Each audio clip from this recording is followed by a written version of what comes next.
What if I told you Persia never vanished? It just changed its name. For over 2,000 years, the name Persia echoed across empires, poetry, warfare, and art. And yet, in the 20th century, this ancient land quietly adopted a new name, Iran. Why would a nation so steeped in history abandon its legendary identity? Was it simply a modern rebrand or something deeper, more political, more symbolic? Today, we unravel a story buried beneath time and power, a story of identity, religion, and how perception can reshape a civilization. So sit back, because this isn't just about a name. It's about how an empire becomes a nation and how the world remembers it. Chapter 1. Where it all began. Picture a vast highland surrounded by blazing deserts, towering mountains, and ancient trade routes. Goods passed through here, yes, but so did ideas, faiths, and power. This was the Iranian Plateau, the birthplace of a people whose legacy would echo across continents. To understand how Persia became Iran, we must rewind nearly 4,000 years, when the Indo-Iranians arrived. They were nomadic tribes speaking early Indo-European languages, distant cousins to those who would one day speak Latin, Greek, and even English. Their tongue sounded nothing like Arabic, despite the common misconception today.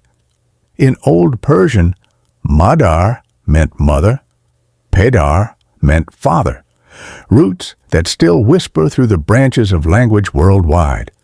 Among these tribes, two rose to prominence, the Medes and the Persians.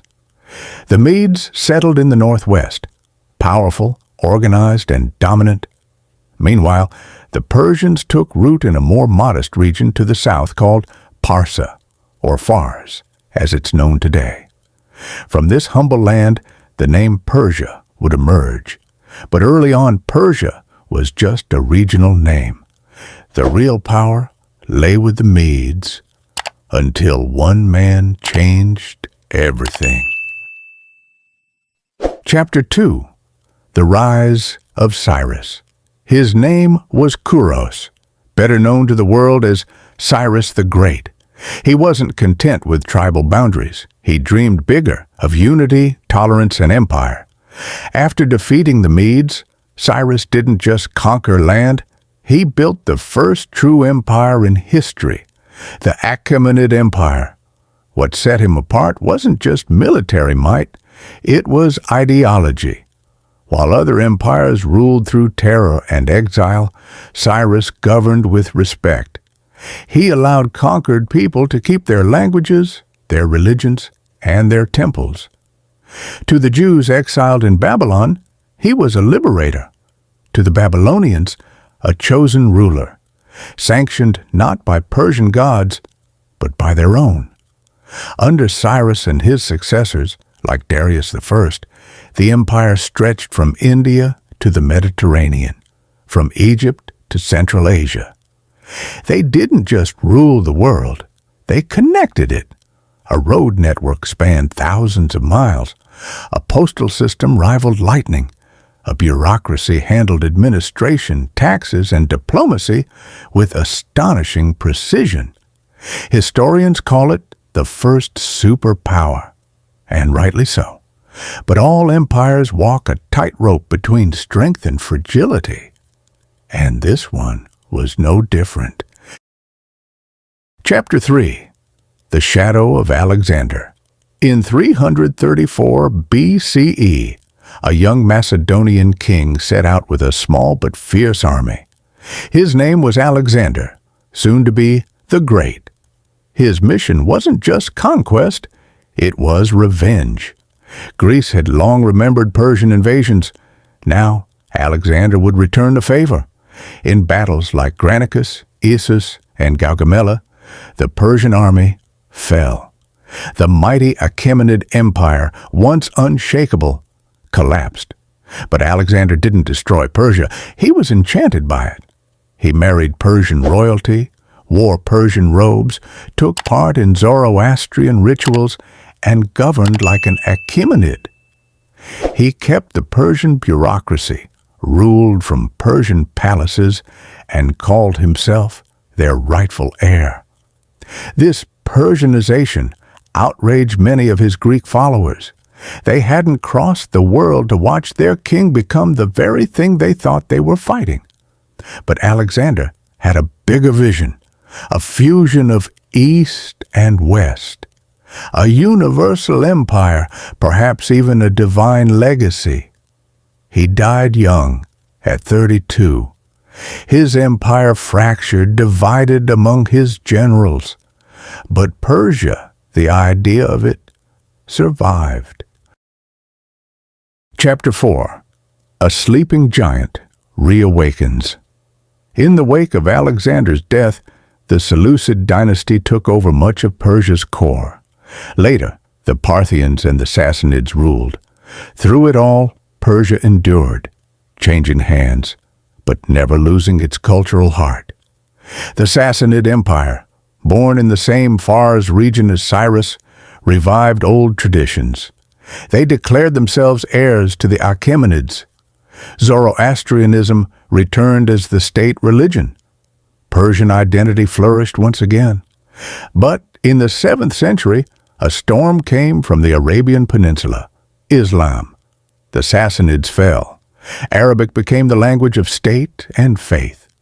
Zoroastrian temples dimmed, yet Persian culture adapted rather than vanished.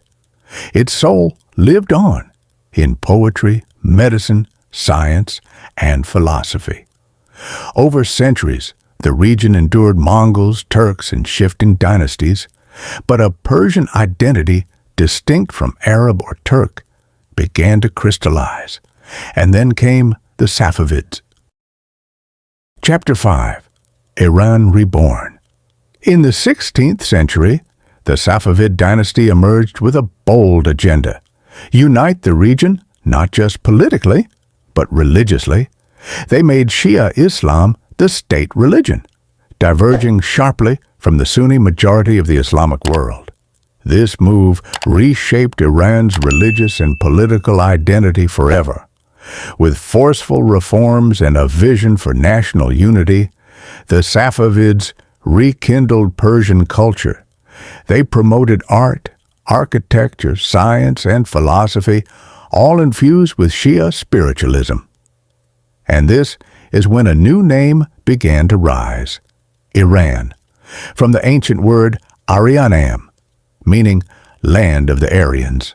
For centuries, Iran was how locals referred to their country. Persia was the name foreigners used, based on the old province of Pars. So for a long time, the nation lived with two names: Persia to the world, Iran to its people, until one king ended the ambiguity. Chapter 6. A Letter that Changed Everything. It was 1935. A new monarch, Reza Shah Pahlavi, sought to modernize and westernize his country, and he understood the power of symbols. He sent a letter to every foreign embassy.